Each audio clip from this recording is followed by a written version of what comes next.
ડાંગ જિલ્લામાં પશુપાલકો માટે સરકાર દ્વારા વિવિધ યોજના હેઠળ દુધાળા પશુ ખરીદી કરવા માટેની યોજના અમલમાં મૂકવામાં આવી છે। જિલ્લામાં 151 જેટલા પશુપાલકોને ગાય ખરીદી માટે 71,72,000ની સહાય આપવામાં આવી છે।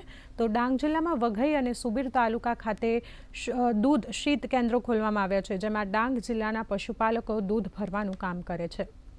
ગુજરાત પેટર્ન યોजना अंतर्गत दुधाळा पशु खरीदीना कुल 151 लाभार्थीओने लाभार्थी દીઠ 47,500 लेखे 71,72,500ની સહાયની રકમ પશુપાલકોને આરટીજીએસથી બેંક ખાતામાં જમા કરવામાં આવેલ છે, જેથી ડાંગ જિલ્લાના પશુપાલકો આર્થિક રીતે સદ્ધર થયા છે અને ઘર બેઠા આવક મેળવતા થયા છે। 30,000ની સહાય મળી હતી અને ઉપરથી મેં 30,000 ઉમેરીને 60,000ની ગાય લીધી છે। એ સારી આવક આવે છે। સવારે 4 લીટર દૂધ આપે છે અને સાંજે 4 લીટર દૂધ આપે છે।